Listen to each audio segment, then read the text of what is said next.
Bom, novo vídeo, novo assunto. O assunto de hoje queremos retratar aqui a respeito se somos a imagem de Deus. Pois bem, segundo a Bíblia Sagrada, o homem é a imagem de Deus. Em Gênesis capítulo 1, 26 e 27 está escrito: façamos o homem a nossa imagem, conforme a nossa semelhança. Então criou Deus, fez o homem à sua imagem. A imagem de Deus o criou. Homem e mulher os criou. Fica a pergunta: qual a imagem de Deus? Para obtermos a resposta para essa questão, teremos que investigar primeiro o que João relatou em seu livro, para assim podermos tirar nossas próprias conclusões. Sendo assim, vamos analisar o Evangelho de João, capítulo 1, versículo 1. No princípio era o Verbo estava com Deus, e o Verbo era Deus. Segundo o que João relatou, Deus é a palavra. Mas se Deus é a palavra, significa que nós não somos este corpo de carne e de sangue, pois essa imagem não é a imagem de Deus. Como podemos ver, este corpo é apenas uma ilusão. A Bíblia declara que Deus é o Verbo, ou seja, a palavra. Dessa forma, a nossa imagem verdadeira deve ser referente à palavra e não a este corpo como conhecemos.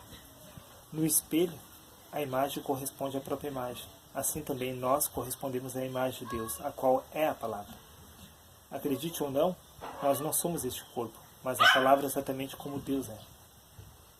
Sei que a princípio pode ser confuso, por isso lhes proponho uma comparação racional para esclarecer algumas dúvidas a respeito desse assunto.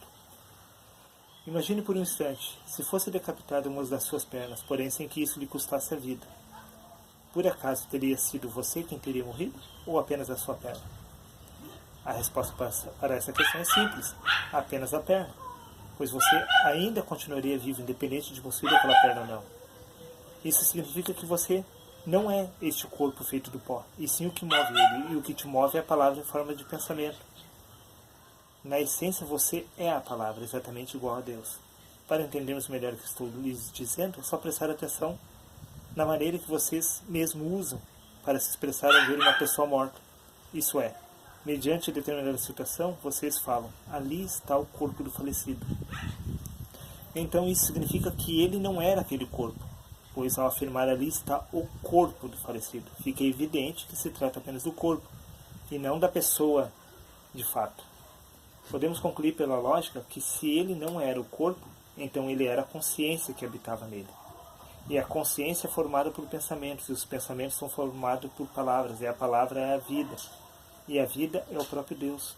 Em João, capítulo 6, versículo 63, Jesus diz: o Espírito é o que vivifica, a carne para nada se aproveita.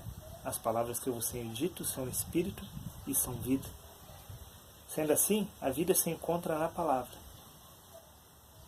e a palavra se encontra no corpo. Porém, apesar de sermos na essência a palavra e não esse corpo feito de pó, não significa que já somos a vida. O homem só passa a ter vida em si mesmo a partir do momento em que ele nasce do Espírito de Deus. E uma vez passando por essa transformação, ele se torna semelhante a Deus e deixa de ser uma mera imagem sem vida, semelhante a que é refletida por um espelho. Para simplificar melhor quem somos de verdade, precisaria usar um sonho comum que todos temos. A partir do momento em que você adormece, você deixa de estar consciente. Sendo assim, no sonho você não tem consciência alguma de quem realmente você é, pois lá você passa a acreditar ser real. Isso, no entanto, acaba te impedindo de chegar à verdade, de que você não passa de uma ilusão gerada pelo seu subconsciente.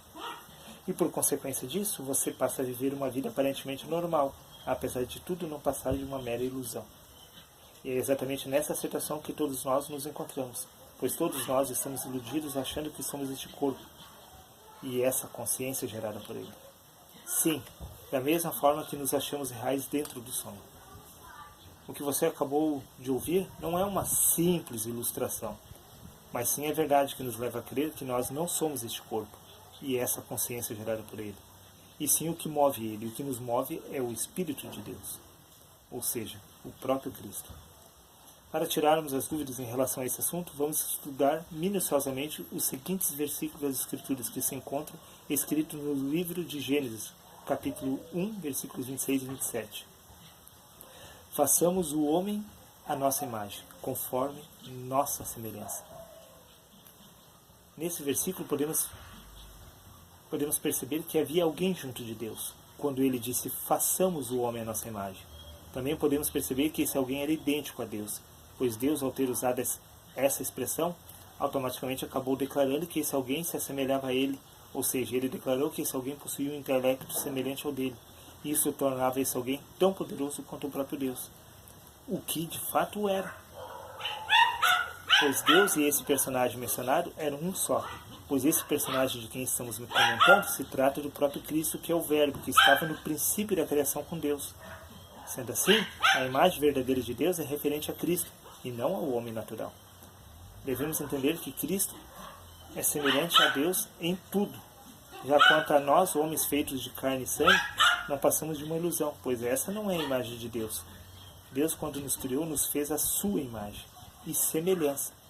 E como testificamos, a imagem e semelhança de Deus é o próprio Cristo. Por isso, esse corpo feito do pó da terra e essa consciência que nós possuímos não passa de uma ilusão, pois esse corpo e essa consciência não correspondem à imagem verdadeira de Deus. Segundo as Escrituras, no livro de Jó, capítulo 25, versículo 6, o homem não passa de um verbo. E também, segundo elas, Isaías, capítulo 64, versículo 6, todas as nossas justiças são como trapos de imundícia.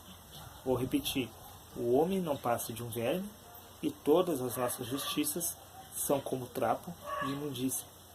Como podemos ver, se atribuirmos a condição humana à imagem de Deus, estaremos atribuindo a Deus a condição pecaminosa da carne. Vamos analisar essa questão por outro ponto de vista, fazendo uma analogia entre Deus e uma cópia original. Por isso, raciocine comigo por um instante. Se uma copiadora estiver em perfeitas condições, irá reproduzir com perfeição a imagem contida no original. Não estou certo? Porém, se por acaso a imagem sair com defeito, é porque o original se encontrava defeituoso. Ou seja, se o homem é pecaminoso e impuro, então ele teria herdado essa condição, essas características do Criador, contrariando assim as Escrituras. Por isso que eu digo, é inviável atribuir a imagem de Deus a este corpo e a essa consciência pecaminosa, segundo o livro de 1 Coríntios, capítulo 15, versículo 44, 46 e 49. Paulo afirma, se há um corpo natural, há também um corpo espiritual. Mas não é primeiro espiritual e sim natural, depois o espiritual. E assim como trouxemos a imagem do que é terreno, veja bem, trouxemos a imagem do que é terreno, devemos trazer também a imagem do celestial. A própria palavra de Deus fala por si só, ao relatar que nós trouxemos a imagem do que é terreno. Em outras palavras, a imagem natural do homem é referente à imagem de seus pais terrenos. Segundo as Escrituras, não é o primeiro o espiritual, e sim o natural. Logo, essa imagem que nós possuímos não se trata da imagem de Deus, e sim da dos nossos pais terrenos, pois somente após nascermos do Espírito é que traremos em nós a imagem do celestial. Como podemos ver, somente Cristo é a imagem verdadeira de Deus. Porém, veja que Cristo não é como uma imagem sem vida refletida por um espelho, pois ele é semelhante a Deus em tudo. Isso é, tanto em poder como em majestade. Como podemos ver, Cristo possui vida em si mesmo. Ele possui a capacidade de criar. Foi Ele quem criou todas as coisas. E isso o torna muito mais do que apenas uma imagem. Vejamos o registro feito no livro de João, capítulo 1, versículo 1 ao 3. No princípio era o Verbo estava com Deus e o Verbo era o próprio Deus. Ele estava no princípio com Deus. Todas as coisas foram feitas por intermédio dele. E sem ele, nada do que foi feito se fez.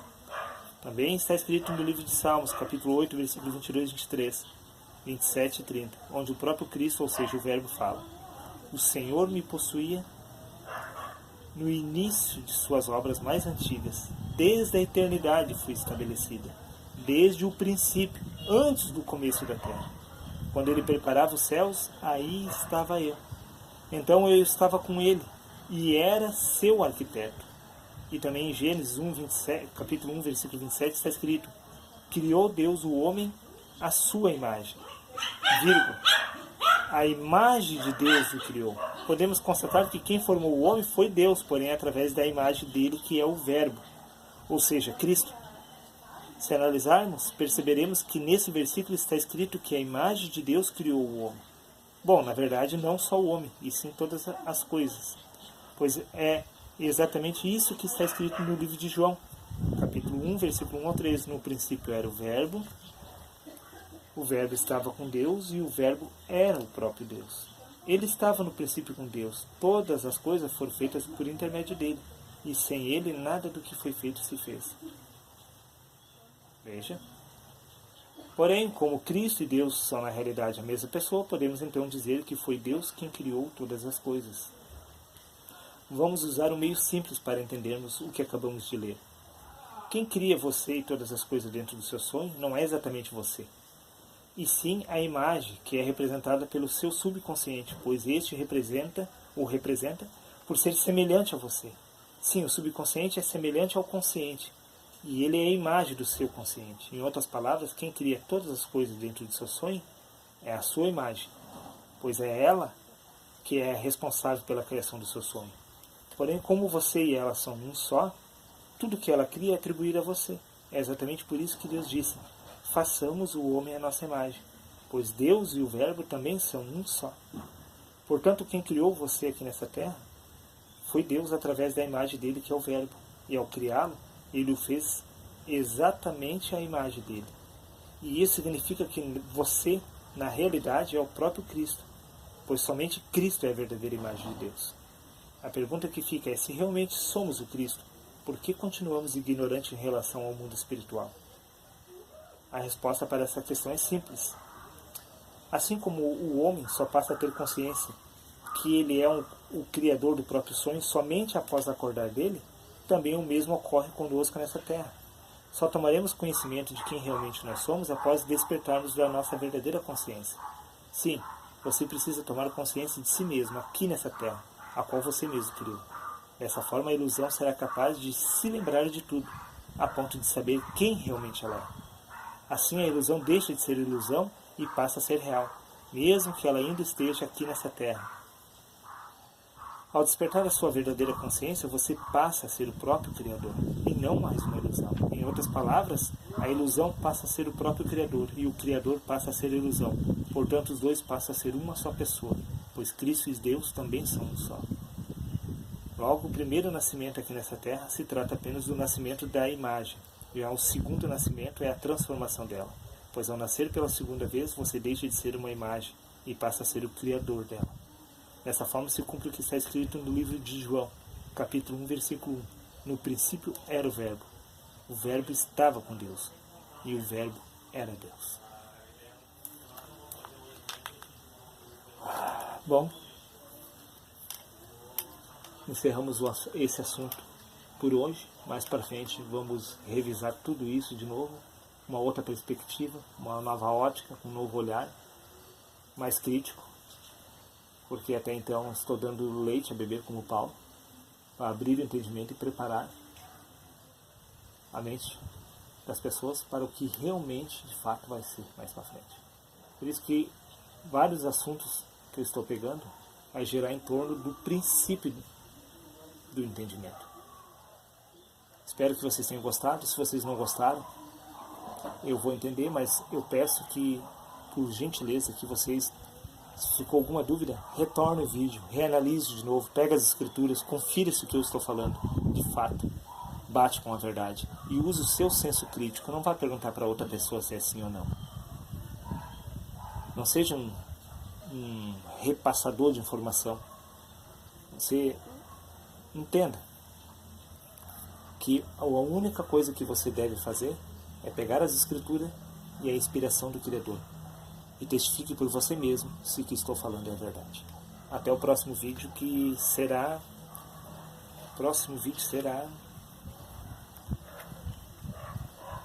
Reencarnação, um mito.